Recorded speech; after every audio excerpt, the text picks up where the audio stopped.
Hey, good afternoon there, sleepies. Basic Prepper Mom Myra here, and I want to take a minute to talk about some things that are going on in the world right now. And I don't want to get too political, but it is what it is. We all know that food shortages are coming. Well, what's happened is the World Economic Forum has just met. Remember, distraction over here, real stuff going on over here. So you got to keep your eyes peeled at all times. The World Economic Forum has just happened, and the title of the Economic Forum is, are we ready for a new world order? Y'all, it's going to get crazy. In all of that, they talk about a digital dollar and how they feel that the federal, it's called Fed coin, how a digital dollar or Fed coin is going to be better for the citizens of the United States and of the world, because it allows everybody to be kind of on an even keel, on an even level. And while that sounds amazing up front and it sounds like a great idea, there's a lot of stuff that you don't want to deal with that. You've got tracking and tracing, and they even say, yes, we'll be able to track and trace everyone's purchase and to see what everyone is buying so that we know how to make it more even for everyone. Yeah, I don't think that's the reason you're doing that. So we've got them talking about this Fed coin that's going out. There will be a cashless society, which means that we won't have flea markets, we won't have garage sales, we won't have anything like that. We won't be able to do like fundraisers, you know how you like pass the boot, the firefighters do, and you put the money in the boot and everything. There will be none of that anymore, and they will be able to trace and track everything that you purchase. Now, having said that, we also have an issue with food shortages, and we know that. So the World Economic Forum has said that food shortages, well, Biden's already said food shortages are real, but Klaus Schwab, who is the president of the Economic Forum, said that, yes, there are food shortages that are going to be coming down the line. We know that food prices have continually gone up.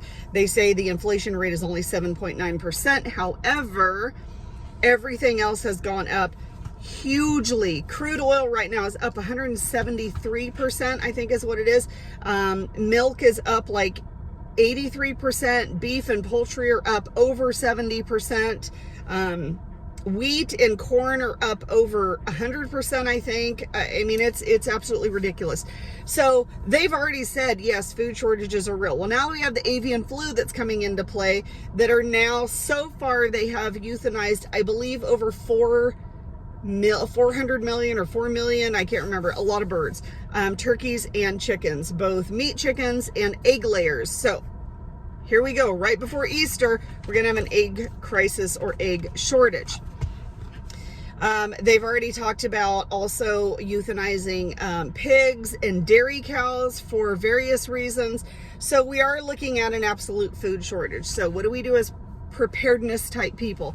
Well, we need to continue to stock up. We need to continue to prepare. We need to continue to preserve our food as much as we can.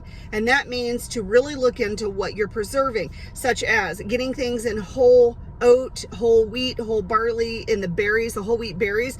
Those are going to preserve longer than already processed flour. So you get those, you put them in mylar bags with oxygen absorbers, and they're going to have a longer shelf life than 8 months to a year that regular processed flour has. So you start looking at how you preserve your food, but how you're also getting your food.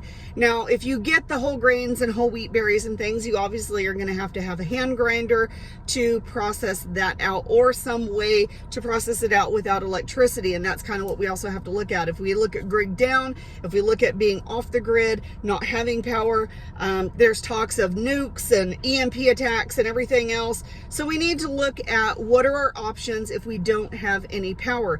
And food preservation is huge. Food preservation, huge food storage, and how you cook with what you are preserving.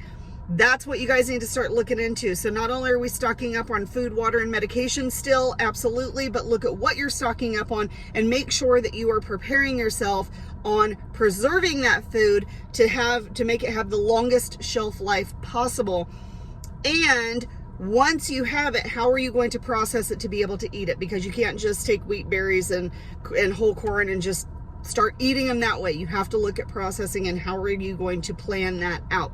So that is my spiel for today. I've got a lot of other stuff to talk about, but for right now, keep stocking up on food, water, and medication, and look at your food preserves. Look at how you preserve things. Look at your shelf life on your items that you have. If you have canned food stored up, so either canned vegetables and canned fruit, what you should be doing is rotating through all of that. So you go shopping in your preparedness pack, you go shopping in your pantry.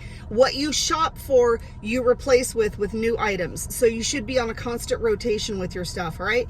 Once again, if you have any questions or comments, please feel free to reach out. Otherwise, I hope you guys have a wonderful, amazing day. We'll talk to you soon.